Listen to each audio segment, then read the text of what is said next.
3 सालों से शर्मा सेठ ने हर मुमकिन कोशिश कर ली थी। बड़े बड़े इंजीनियर आए, लॉक एक्सपर्ट बुलाए गए, विदेशी मशीनें मंगवाई गईं। किसी ने कोड तोड़ने की कोशिश की, किसी ने सेंसर लगाए, लेकिन हर बार नतीजा एक ही रहा। तिजोरी वहीं की वहीं, बंद। आज फिर वही दिन था। हवेली के बड़े हॉल में भीड़ जमा थी। बिजनेस पार्टनर, वकील, मीडिया और कुछ खास मेहमान। बीच में खड़ी थी वह काली मोटी लोहे की तिजोरी। उस पर पुराने किस्म के निशान खुदे थे, जैसे किसी ने जानबूझकर उसे रहस्यमय बनाया हो। शर्मा सेठ का चेहरा चिड़चिड़ा था। सफेद कुर्ता, मोटी सोने की चेन और आंखों में गुस्सा। सामने खड़ा आखिरी एक्सपर्ट अभी अभी हार मान चुका था। सॉरी सेठ जी, उसने कहा, इस तिजोरी का मैकेनिज्म बहुत अलग है। शायद बिना ओरिजिनल जानकारी के इसे खोलना नामुमकिन है। हॉल में हल्की सी खुसर-फुसर शुरू हो गई। कोई बोला, इतना पैसा और फिर भी तिजोरी बंद। कोई हंसा, कोई सिर हिलाने लगा। उसी वक्त दरवाजे के पास खड़ा एक लड़का आगे बढ़ा। उम्र करीब 15 या 16 साल।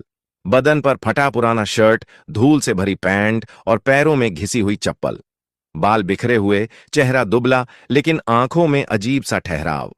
उसने धीमी लेकिन साफ आवाज में कहा, सेठ जी, मैं तिजोरी खोल सकता हूं। पूरा हॉल एक पल के लिए शांत हो गया। फिर अचानक हंसी फूट पड़ी। किसी ने जोर से कहा, अरे ये कौन है?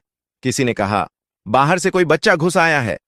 गार्ड आगे बढ़े, लेकिन शर्मा सेठ ने हाथ उठाकर उन्हें रोक दिया।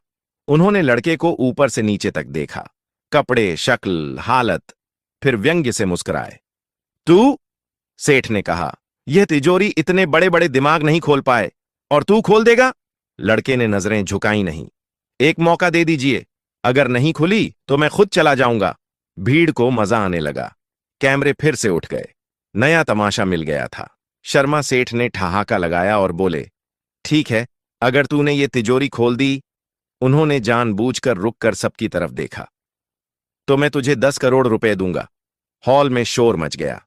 कोई बोला, पागल हो गए हैं सेठ। कोई बोला, अब देखो बच्चा क्या करता है। लड़के ने सिर्फ एक बात कही, मंजूर है। उसी पल, बिना किसी शोर के, वह लड़का तिजोरी की तरफ बढ़ा, और यहीं से शुरू होने वाला था वो खेल, जो सिर्फ ताले का नहीं, किस्मत का भी था। लड़का तिजोरी के सामने आकर खड़ा हो गया। इतनी बड़ी, भारी और ठंडी तिजोरी उसने पहले कभी इतनी नजदीक से नहीं देखी थी, लेकिन उसके चेहरे पर न डर था, न घबराहट, बस एक गहरी सांस और पूरी तसल्ली। भीड़ में से कोई बोला, अरे इसे तो ताला छूना भी नहीं आता होगा।